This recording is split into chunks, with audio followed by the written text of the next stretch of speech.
তো আমার কাছে মনে হয় যে সেই জায়গা থেকে বের হয়ে এসে আ আমার সন্তান বা পরিবারের স্বার্থেই আমরা আমাদের মতো করে থাকা উচিত। আর শাকিব অপুর যে নিজস্ব একটা পরিচয় আছে যে সে একজন সুপারস্টার বাংলাদেশের এবং আ রাইট নাও এই গ্লোবালি তার বেশ কিছু সিনেমা রিলিজও হচ্ছে। আমরা দেখছি বা তার অবস্থানটা অনেক ঊর্ধ্বে চলে গেছে। এবং আমিও কাজ করছি, আমাকেও মানুষটা কাজের জায়গা থেকে চেনে। আমার মনে হয় কাজের জায়গাটাই পরিচিতিটা থাকুক দর্শকদের কাছে। এখন মোটামুটি একটা বিষয় তো ক্লিয়ার, মেগাস্টার শাকিব খান এবং অপু বিশ্বাস দ্বিতীয়বার তারা যে বিবাহ বন্ধন আবদ্ধ হচ্ছেন এটা কিন্তু একদম ক্লিয়ার। তবে এখানে কথা হচ্ছে অপু বিশ্বাস এবং মেগাস্টার শাকিব খান চাচ্ছেন তাদের ব্যক্তিগত কোনো বিষয় আর মিডিয়ার সামনে শেয়ার না করার জন্য, যেটা আপনারা ভিডিও শুরুতেই শুনলেন। এই বিষয় নিয়ে আরো বিস্তারিত চলুন আমরা একটু শুনে আসি। মন্তব্য করার আমার কোনো অবকাশ নেই বা এটা মন্তব্যের জায়গাটা আমার নয়।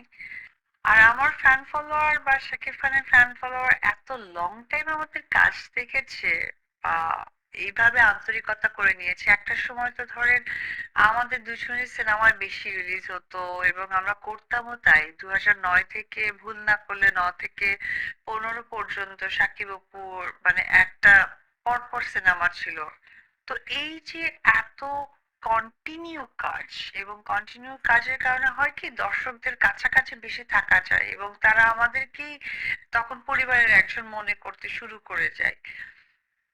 সেখান থেকে আসলে আমাদের ভালো লাগা এবং যেখানেই কোনো প্রোগ্রাম বা কোনো কিছু হোক না কেন আমাকে যেমন সাকিবের কথা, আমার বিশ্বাস সাকিবকেও আমার কথা জিজ্ঞেস করা হয়।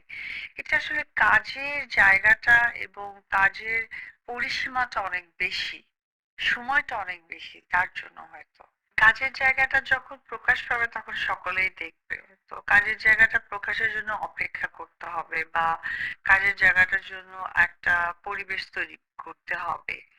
আমরা কি বলি বা কি কাজ করব না করব এটা আসলে একটা ক্রিয়েটিভ প্রোডাকশনের জায়গা বিলং করে। সো ওই জায়গা থেকে আমরা দর্শকদেরকে যেটা জানাবো সেটা অথেন্টিক এবং যখন দর্শক জানতে পারবে যে তারা কাজ করছে, যখন প্রকাশ হবে।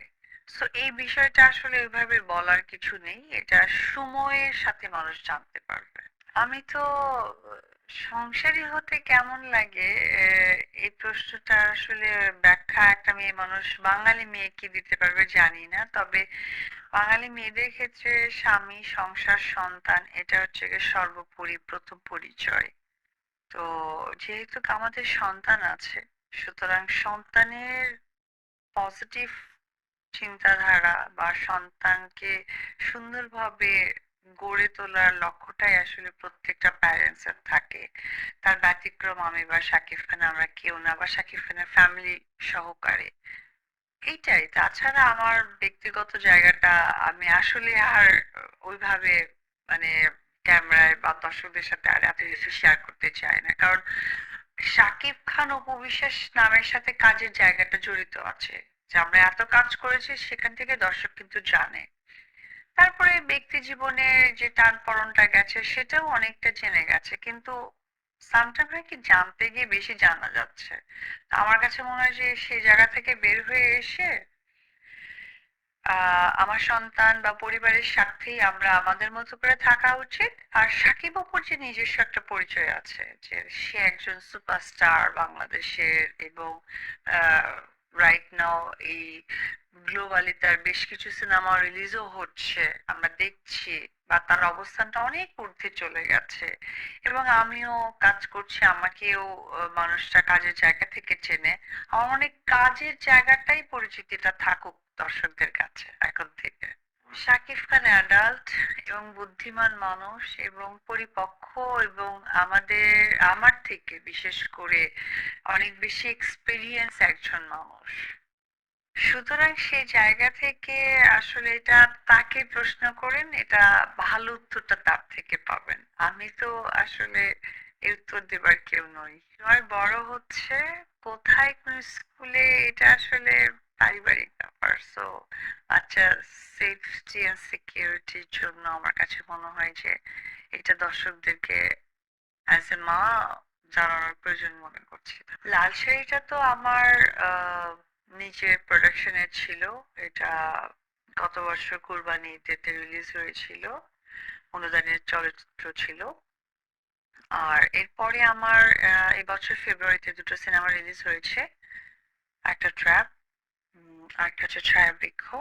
তো এই দুটো সিনেমাও তো খুব ভালো গিয়েছে। এর মাঝে আমি আমার বিজনেস নিয়ে একটু ব্যস্ত হয়ে গিয়েছি, সাথে বাচ্চাকে শিফট করা। তো যেহেতু আমি একটু রুটিন মাফিক চলি, মানে আমার কথা যে আমাকে কাজ পেয়েছি করছি বা ওটা করতেই হবে তা না। আমি জানুয়ারি থেকে ডিসেম্বর পর্যন্ত ট্রাই করি আমার রুটিন অনুযায়ী চলতে। অনেক সময় হয়তো বা স্লিপ হয়ে যায় বা ম্যাচ করে না, বা আবার ওটাকে নতুন রিশিডিউল করতে হয়।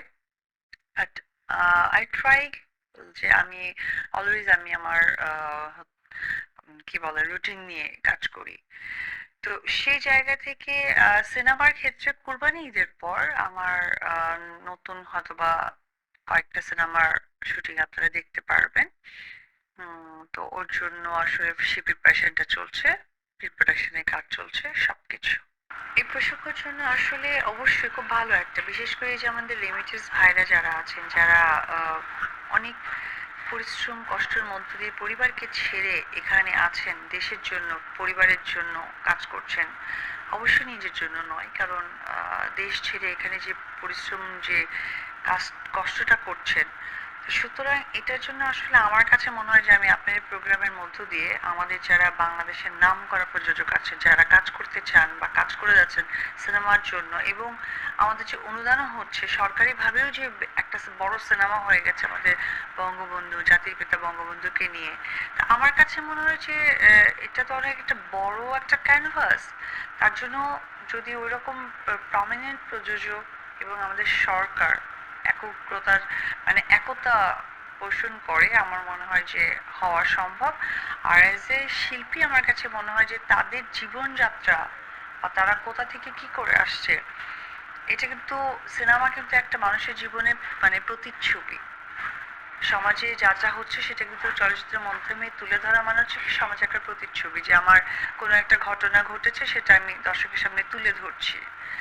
তা আমার কাছে মনে হয় যে খুব ভালো একটা পয়েন্ট, যদি আমাদের প্রযোজক, বাংলাদেশের নামকরা সুনামধন্য প্রযোজক এবং আমাদের সরকার, তারা যদি চান, আমার মনে হয় যে আসলে প্রবাসীদেরকে নিয়ে বা দুবাইয়ে শুটিং করার ব্যাপারটা কন্টিনিউ করতে পারে। দর্শকদের জন্য এটুকুই বলবো যে যারা দুবাইতে আছেন, আমার ফ্যান ফলোয়ার, তাদের অসংখ্য ধন্যবাদ এবং শুভেচ্ছা। কারণ আপনাদেরকে পেয়ে আমিও অত্যন্ত খুশি এবং আনন্দিত যে আমার দেশের মানুষকে পেয়েছি। আর আমি দুবাইতে এসেছি একটা ফ্যাশন উইকে অতিথি হয়ে, আমি এখানে থাকবো। এটা আমার ভালো লাগা যুক্ত হয়েছে।